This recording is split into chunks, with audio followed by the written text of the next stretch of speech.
Alright, y'all, this video right here is called Cops Expose Dad's 40-Year Secret in Front of His Family. Without further ado, if y'all are new to the channel, subscribe right now. Let's get it. The paperwork we have to notify you of here is a warrant for your arrest. So I'm gonna hold on to this. California detectives arrive in Hawaii to track down this man, an elderly father and Air Force veteran. What he doesn't know is he's being arrested for a sinister secret that he has concealed for decades. Go ahead and turn that way and just keep your hands behind your back for you. Oh no, what happened? What did I do? I don't know what I did. It's kind of old, it's from California. You guys got this right? The following report is based on official police records released to date. The footage has never been seen before until now. On August 2, 2022, detectives close in on an elderly man suspected of murdering a teenage girl. What? However, the investigation left the victim's family with 40 years of unanswered questions, dating back to 1982 when her father contacted police. Hello, this is Detective Stevenson. May I help you? My daughter is missing. Something happened to my daughter? On September 3, 1982, detectives with the Sunnyvale Police Department received a report from a man named Robert, who last saw his 15-year-old daughter, Karen Stitt, the night before. What began with a phone call reporting Karen as missing soon turned into a father's worst nightmare. I want to know what you know about my daughter. Well, I can't tell you over the phone at this time, sir. I'm going to ask you to come down in person. Just a moment. You're taking me out of my office. I would like to know why. Well, hold on, and I'll let you speak with a captain, all right? Okay. Thank you. Mr. Stitt? Yes. This is Detective Myers from Sunnyvale Police. Yes. We have found a deceased girl over here in Sunnyvale. During the call,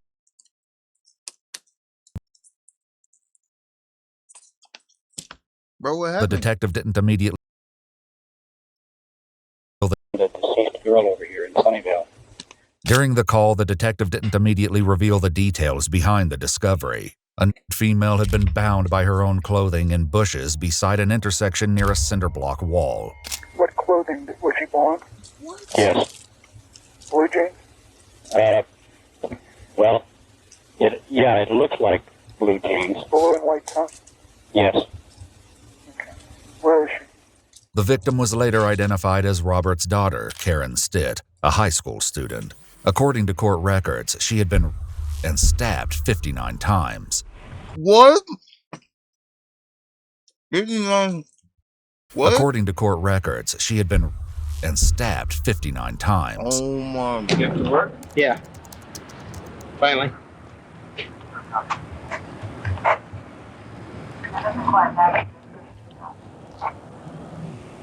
With broken limbs that were apparently broken during the struggle.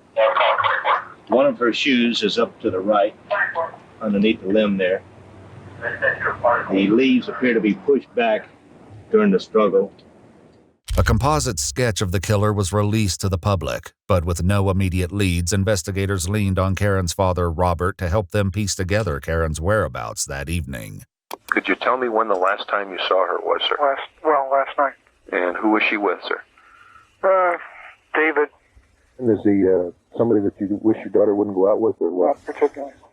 According to court records, Karen had taken a bus from Palo Alto to Sunnyvale to visit her boyfriend, David. They met between 8 and 9 p.m. at a convenience store, grabbed drinks, and walked along a miniature golf course. On the day Karen's body was found, detectives spoke with her boyfriend, David, as the hunt for her killer was underway. What time did you walk up to the bus stop? At 11:45. Did you have to there last time? Earlier in the day. What time? About 1 or 2 in the morning. Where were you? We were at your sister's house. David said he left Karen while she walked back to the bus stop to go home. He told investigators that he felt bad leaving her alone, but he didn't want to get into trouble with his parents for being home late. At the time, David was 17 years old. Do you have any objection, David, to us looking in your room at home and looking at the clothes that you were wearing last night? If you need to know, it's important. It's important for us to know because Karen Stitt was murdered last night. She was murdered last night? Yes. Who did? That's what we're trying to find out. According to court records, Karen's murder was committed as she was being An unknown male DNA profile was developed from bloodstains found on the wall near Karen's body. But in the 1980s, DNA technology was still in its infancy, forcing investigators to rely heavily on Karen's loved ones to help piece together the mystery. Did she say where she was going? No. I was under the impression she was spending the night with her sister. I want to go see my daughter in the next 5 minutes. And we have certain procedures. And You're going to have to understand that we're going to see my daughter, or I'm going to stop answering questions. 1 month after Karen's murder, detectives revisited her boyfriend David and asked point blank if he killed her. David maintained his innocence and said he knew nothing about the crime. Nearly 2 decades flew by as Karen's case remained unsolved, and her father wasn't convinced that David was in the clear. Bro, 2 decades, He bro. knew nothing about the crime. Nearly 2 decades flew 2 decades flew by already, and just nothing. by as Karen's case remained unsolved, and her father wasn't convinced that David was in the clear. I still have this gut feeling that this kid is, I remember the mother's name. Okay, was the kid she was seeing at the time, right? David, he always seemed a little strange. Is that what your gut feeling is from? Like he wouldn't leave a girl there at the bus stop? Yeah, it just didn't make any sense. Evidence against Karen's boyfriend David included an eyewitness who placed him at the 7-Eleven near the area where Karen's body was found. On December 12, 2001, David is questioned again about his alleged involvement in Karen's 1982 murder and how his story changed over the years. David's polygraph also showed signs of deception. Do you have any explanation how you have your in her when you said that it wasn't, that you had no sex with her? That I could have been wrong about. I don't know. 12 hours later? Don't you remember when you last had sex, if it was the day before? But why does this thing show you're lying? It doesn't lie. You lie. The machine doesn't lie. You lie. I don't trust the machine. I have other evidence that you were there. I have DNA. DNA is better than that machine. Yeah, OJ got off on DNA. This is not a get off type thing like OJ. DNA is you. It's better than fingerprints. Now listen, I truly think you did it. Now you have a nice wife, you're married, you have a nice home, a good job, 2 great kids, and you're very concerned about what's going to happen with all of that. Despite suspicions surrounding David, there was not enough evidence to support an arrest. Throughout the years, DNA collected from relatives of males who allegedly had relationships with Karen, but none matched the DNA at the crime scene. After major advancements in technology, detectives made a stunning breakthrough, and Karen's boyfriend David was ultimately eliminated as the source of the unidentified male DNA profile. Still, Karen's murder was left cold for 40 years until a Sunnyvale detective received a tip pointing to 4 brothers with the last name Ramirez. DNA from the crime scene was compared to the DNA of a Ramirez relative and is traced back to a man named Gary Gene Ramirez, a 75-year-old father and veteran living in Hawaii. Gary, how you doing? 75, bro. Okay. Can you show me what you're talking about? Yeah, we just have to verify who we're talking to so we make sure we have the right investigation going. Do you have your ID? Do you have an ID? No, I have a military ID. Is that something that we can see and then we can chat with you? And if being on the driveway is harder on your... Right. Grab the paperwork from the car. So my name is Detective Hutchinson. You've been talking with Detective Davis. I'll let you hold on to that. The paperwork we have to notify you of here is a warrant for your arrest. So I'm gonna hold on to this. We're gonna do this right away, right off the bat for you. I'm not gonna let you fall down or anything like that. Go ahead and turn that way and just keep some hands behind your back for you. Oh no, what happened? What did I do? It's something that's really old that we would be happy to talk to you about and share more information. Hey guys. Right now we gotta do what we gotta do safely and then we'll answer questions and make sure your family knows where you're gonna be and all that. Okay? Oh no, what did I do? Can I get my crutch? Well, that's not going to be able to go with you. We'll get into the car and then we'll explain it. We have a warrant for his arrest. I don't know what I did. Yeah. What you said, it's kind of old. It's from California.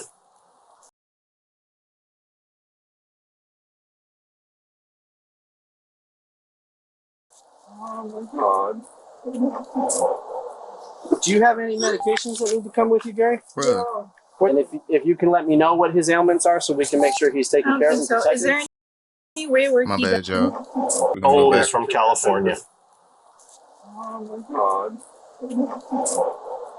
Do you have any medications that need to come with you, Gary? Yeah. And if you can let me know what his ailments are so we can make sure he's taken care of. So is there any way where he doesn't have to go? No, he is under arrest right now for a warrant. You guys got this right? Yeah. This is what just happened. What is this? So Gary, the detective, he can explain all of that better for you. You guys, this is not right. Okay. Gary is informed by the detective that he's being arrested for murder. Gary is taken to the police station where he's told that there's a warrant to collect his DNA. The following interrogation has been analyzed by a retired detective who is also a licensed polygraph examiner as well as a former hostage negotiation commander and instructor. Am I going to jail? I can't answer that. I'm just here to recover some samples. Oops, I've never been a cop. What's that? Thank you. Don't let that fool you. She's actually 48. No way. No, I'm joking. Gary's crossed arms and legs may suggest that he's either closed off or simply sitting in a comfortable position due to his age. The detective begins approaching him calmly, directly, and with confidence. So, Gary, I was upfront and honest with you from the beginning. I didn't pull any punches or hold any secrets from you. That's not my style. My style is to tell you the truth. Some other guys might have lied to you and been like, we'll just see. You're saying it's not you. I want as much explanation for how it's not you as possible so I can go find the guy that it is then. Sure. Keeping that in mind, I got to protect your rights and I got to protect my own as well, okay? So you have the right to remain silent. Do you understand that? Yes. The detective decides not to question Gary until he arrives at the station and after he's Mirandized.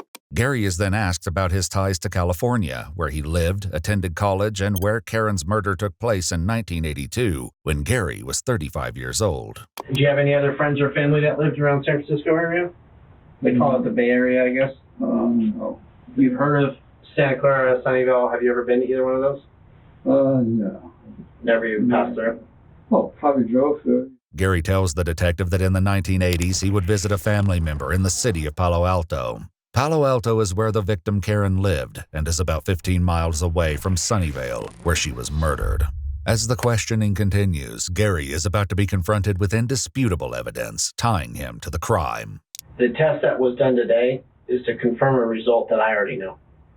I wouldn't be here and put you all through this if I wasn't already sure of where we're at. It's curious to me that you're under arrest for murder and you don't have any questions about that. I don't know. I mean, I don't know. You know what murder is, though, right? Yeah. Have you ever killed a person, Gary? No. Is there any reason why I would have evidence that says that that's not true? I don't know. Could be misidentity, whatever, how all that stuff always happens and stuff. Okay. Do you know how DNA works? Yeah. So, like, yours is even different than your brother's. Right. All four of you would have different DNA. Why are you guys taking me over there when I'm not even guilty? Why am I going over there when you don't have, this information you have? Well, fair to say I probably know a lot more than I'm sharing, right? Okay. Okay. So, I know that a murder happened in the city where I work, and I have physical evidence that places you at that murder and nobody else. That's not right. Since Gary claims he has little ties to the area where Karen was murdered, the detective is about to reveal which department he works for in California. But instead of denying the accusations, Gary appears to show curiosity. Say bless you. But instead of denying the accusations, Gary appears to show curiosity. You don't even want to know what city I work in, Gary? Where do you work? I work in the city of Sunnyvale, Gary. Where? Sunnyvale. Okay. Why would you have been in Sunnyvale? I don't have a clue why I would be in Sunnyvale. I have no reason for me to be in Sunnyvale. Okay. This is a throwback. That's what the area would have looked like in 1982. Looks like it's in Texas someplace. So the case I'm investigating happened here. I show it to you to see if it looks familiar to you or not. It doesn't. Do you want to know if it was a guy or a girl that was killed? These questions you asked me, you're accusing me of this awful thing, and just alone, that's terrifying. The detective shows Gary a photo of Karen that was taken before she was murdered, but Gary claims her face isn't ringing any bells. Is that a guy or a girl? I don't recognize. That's a 15-year-old girl, Gary. That's all. Gary's reaction to Karen's photo reflects a weak denial. Rather than clearly expressing his innocence, a more natural response would have been a direct statement that he did not kill Karen. This prompts the detective to shift into discussing the circumstances of her murder. Is there any reason you can think of that I would have blood evidence at the scene of that woman's death, that little girl's death? That blood belongs to you. I don't know how that would happen. Are you curious how she was killed? It was horrible. Yes, how was she killed? You stabbed her 60 times, Gary. Oh my God, no, I didn't do anything like that. Note how Gary never asked questions about how Karen was killed until now, when the detective offered up the information. There's no way that for the last 40 years of dealing with this in your heart, you haven't felt bad. This isn't going away. Now is the time to get closure for yourself, closure for her. This is not right. I'm not gonna admit to anything that I didn't do. You want me to go check on those results, Gary? Sure, go check on it. Okay. Any questions for me before we step out? No, I wouldn't want to say anymore. You guys accused me of something I didn't do. I'd like to have a lawyer if it's okay with you guys. After requesting a lawyer, the interrogation comes to an end. But Gary's decades-long secret had finally unraveled, and he was booked in.